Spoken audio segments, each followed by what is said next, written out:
সরিয়ে দেওয়া হলো ডিবি প্রধান মল্লিককে। এদিকে আগামী 5 দিন টানা বৃষ্টি হতে পারে বলছে আবহাওয়া অফিস। তারেক রহমান যা আগে ভাবেন অন্যরা পরে দাবি করেন বলছেন গিয়াসউদ্দিন। জানাবো অন্তর্বর্তী সরকারের প্রধান কাজ শেখ হাসিনার বিচার করা।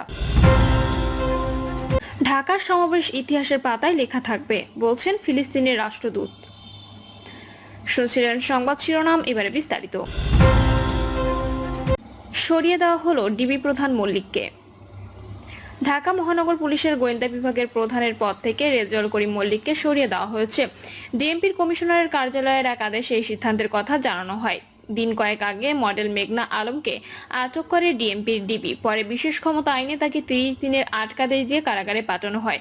গত বৃহস্পতিবার রাত 10টার দিকে ঢাকা চিফ মেট্রোপলিটন ম্যাজিস্ট্রেট আদালতের মাধ্যমে তাকে কারাগারে পাঠায় পুলিশ। মেঘনা আলমকে যে প্রক্রিয়ায় গ্রেপ্তার করা হয়েছে তা সঠিক হয়নি বলে রোববার এক সংবাদ সম্মেলনে মন্তব্য করেছেন আইন উপদেষ্টা আসিফ নজরুল।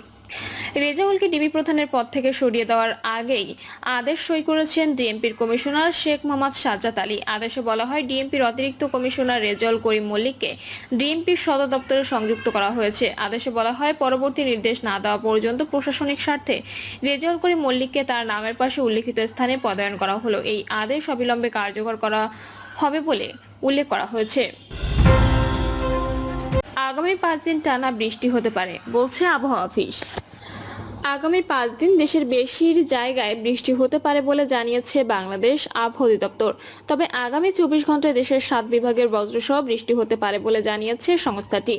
আবহাওয়া অফিস জানায়, আগামী 24 ঘন্টায় রংপুর, রাজশাহী, ঢাকা, ময়মনসিংহ, খুলনা, বরিশাল ও সিলেট বিভাগের 2-1 জায়গায় অস্থায়ীভাবে দমকা হাওয়া সহ বিদ্যুৎ চমকানো অথবা বৃষ্টি অথবা বজ্রসহ বৃষ্টি হতে পারে। এছাড়া চট্টগ্রাম, রাঙ্গামাটি, ফেনী, বান্দরবান ও বাগেরহাট জেলাসমূহের উপর দিয়ে মৃদু তাপপ্রবাহ বয়ে যাচ্ছে এবং তা অব্যাহত থাকতে পারে। সারা দেশে দিন এবং রাতের তাপমাত্রা প্রায় অপরিবর্তিত থাকতে পারে। সকাল 9টা থেকে পরবর্তী 24 ঘন্টায় ঢাকা, ময়মনসিংহ, খুলনা, বরিশাল, চট্টগ্রাম ও সিলেট বিভাগের কিছু কিছু জায়গায় এবং রংপুর ও রাজশাহী বিভাগের 2-1 জায়গায় অস্থায়ীভাবে দমকা হাওয়া সহ বিদ্যুৎ চমকানো বৃষ্টি অথবা বজ্রসহ বৃষ্টি হতে পারে। এছাড়া সারা দেশে দিন এবং রাতের তাপমাত্রা সামান্য হ্রাস পেতে পারে। তারেক রহমান যা আগে ভাবেন অন্যরা পরে দাবি করেন বলছেন গিয়াসউদ্দিন। নারায়ণগঞ্জ জেলা বিএনপির আহ্বায়ক কমিটির সদস্য নারায়ণগঞ্জ 4 আসনের সাবেক সংসদ সদস্য মোহাম্মদ গিয়াসউদ্দিন বলেছেন, বাংলাদেশকে পুনর্গঠন করতে 2023 সালে তারেক রহমান রাষ্ট্র মেরামতের জন্য 23 দফা কর্মসূচি দেন। পরবর্তীতে 5 আগস্ট স্বৈরাচারের পতনের পর যখন অন্তর্বর্তীকালীন সরকার দায়িত্ব নেয় তখন সবাই সংস্কারের দাবি তোলে, কিন্তু আপনি দেখবেন তারেক রহমান যে 31 দফা ঘোষণা করেছেন সেখানে রাষ্ট্র মেরামতের সমস্ত কর্মসূচি রয়েছে। তারেক রহমান যা আগে ভাবেন অন্যরা তা পরে দাবি করেন। গিয়াসউদ্দিন বলেন, বিএনপি দেশের মানুষের কল্যাণের কথা ভাবে, কিভাবে দেশকে এগিয়ে নেওয়া যায় তা চিন্তা করে। বিএনপির জনপ্রিয়তা এখন সর্বোচ্চ পর্যায়ে। অন্তর্বর্তীকালীন সরকারকে উদ্দেশ্য করে তিনি বলেন, যারা আপনার ক্যাবিনেটে আছে তাদের অনেকের লোভ থাকতে পারে, তারা আপনাকে ব্যবহার করে ক্ষমতায় থাকতে চাইতে পারে, তবে আপনি সেই লোভে পা দিবেন না, এটা আমাদের দৃঢ় বিশ্বাস। আপনি নির্বাচনের রোডম্যাপ দেবেন, আমরা সেই অনুযায়ী নির্বাচনে অংশ নিব। তিনি বলেন, আমরা যখন স্বৈরাচারের বিরুদ্ধে আন্দোলন করেছি তখন দেখেছি তারা কতটা হিংস্র। মিথ্যা মামলা দিয়ে কিভাবে খালেদা জিয়াকে 9তলা ভবনে ওঠানামা করিয়েছেন, অথচ তিনি ডক্টর ইউনূসকে সম্মান দিয়েছিলেন। তার বিরুদ্ধে অন্যায়ের প্রতিবাদ তিনিই করেছিলেন। আজ সেই ইউনূস রাষ্ট্রীয় দায়িত্বে রয়েছেন। আমরা তাকে স্মরণ করিয়ে দিতে চাই, আপনাকে যারা প্রস্তাব দিয়েছে তারা ছিল অল্প, কিন্তু জনগণ আপনাকে সম্মান করেছে। শুধু শেখ হাসিনা ও তার দোসররা এতে অখুশি হয়েছে। অন্তর্বর্তী সরকারের প্রধান কাজ শেখ হাসিনার বিচার করা। মৎস্য ও প্রাণী সম্পদ উপদেষ্টা ফরিদা আক্তার বলেছেন, শেখ হাসিনার বিচার দেশের মাটিতেই সরকারের আমলেই হতে হবে। অন্তর্বর্তী সরকারের একমাত্র কাজ যদি কিছু থাকে সেটা হবে শেখ হাসিনা ও যারা এই হত্যাকারী তাদের বিচার করা। ফরিদা আক্তার বলেন, সত্যি কথা বলতে কি কেউ যখন পর্যন্ত একটা অভিযোগ করেনি, কেউ বলেনি যে আমার ছেলে ভুল করেছে, কেউ বলেনি যে আমার ছেলে কেন গেল দুঃখে মরে যাচ্ছি, কেউ কিন্তু কথা বলেনি। এটা কিন্তু খুব খেয়াল করার বিষয়। একবারও বলেনি। যারা আহত হয়েছেন তারাও একবারও বলেনি আমরা ভুল করেছিলাম। কিন্তু হ্যাঁ, একটা কথা তারা বলেছে, তারা বিচার দেখতে চায় এবং বিচারটা হতেই হবে। তিনি বলেন, অন্তর্বর্তী সরকার গঠিত হয়েছে এদের রক্তের ওপর দিয়ে এসেছে এবং যারা আহত এখনো বাড়ি ঘরে কাতরাচ্ছে কিংবা হাসপাতালে আছে, কারো হাত নাই, কারো পা নাই, কারো চোখ নাই, একেবারে জলজান্ত তরুণ প্রাণগুলো যে একদিন আগেও দুনিয়াটা দেখতো তার সামনে দুনিয়াটা অন্ধকার। যতবারই আমি ওদের কথা শুনি ততবারই আমার কাছে মনে হয় যে এটা আমাদের বারে বারে প্রতিজ্ঞার মতো নিতে হবে। ফরিদা আক্তার বলেন, আপনারা নির্বাচনের কথা বলেন, আমরা অনির্বাচিত কথা কে বললো? আমাদের তো ছাত্র জনতা যারা নাকি এই পরিবর্তনটা এনে দিয়েছে তারাই সরকার গঠন করেছে, তাদের দ্বারা নির্বাচিত আমরা।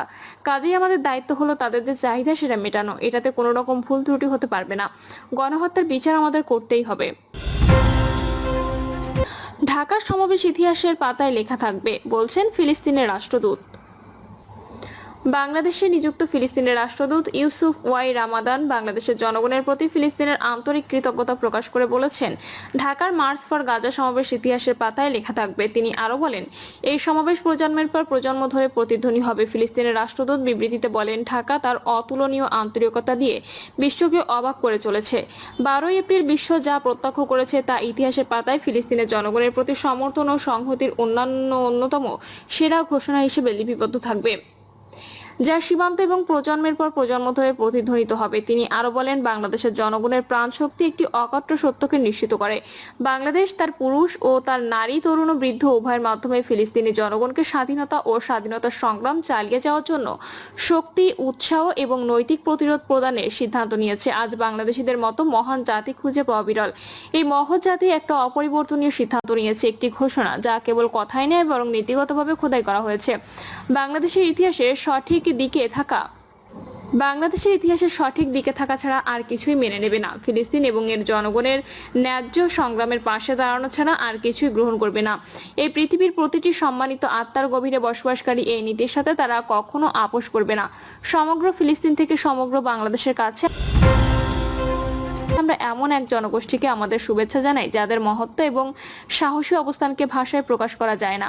ফিলিস্তিন তার বাংলাদেশের ভাই বোনদের কাছ থেকে এটাই প্রত্যাশা করে। আমাদের জনগণ তাদের পূর্ণ অধিকার, তাদের স্বাধীনতা এবং তাদের স্বাধীনতা পুনরুদ্ধার না করা পর্যন্ত তাদের সমর্থন, অনুগত এবং অটল থাকবেন। এই মহান জনগণের প্রতি আমরা আমাদের স্থায়ী অঙ্গীকার পুনর্ব্যক্ত করি। ফিলিস্তিন এবং এর জনগণ আপনাদের প্রতি অনুগত থাকবে যতক্ষণ না এটি তাদের পূর্ণ অধিকার, তাদের স্বাধীনতা পুনরুদ্ধার করে। আমরা আপনাদের সম্মানজনক অবস্থান কখনো ভুলব না। আমরা বাংলাদেশের জন্য আপনাদের নিরাপত্তা, স্থিতিশীলতা এবং অব্যাহত অগ্রগতির জন্য ক্রমাগত প্রার্থনা করি।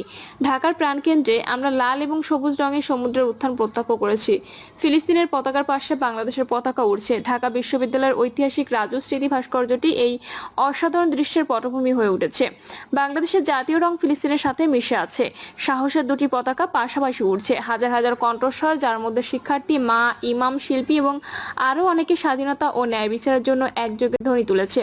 ঢাকার কণ্ঠস্বর চিৎকার করে উঠবে এবং কখনো নীরব থাকবে না যতক্ষণ না ফিলিস্তিনি ভাই বোনেরা দখলদারিত্ব এবং অবিচারের শিকার হচ্ছে। বাংলাদেশে ফিলিস্তিনের রাষ্ট্রদূত হিসেবে আমি গত কয়েক দশক ধরে ফিলিস্তিনের সাথে বাংলাদেশের জনগণের অবিচল সংহতির জন্য কৃতজ্ঞতায় ভরা হৃদয় নিয়ে লিখছি। মিছিল করা প্রতিটি ছাত্র, চিত্রশিল্পী, প্রার্থনাকারী, ইমাম এবং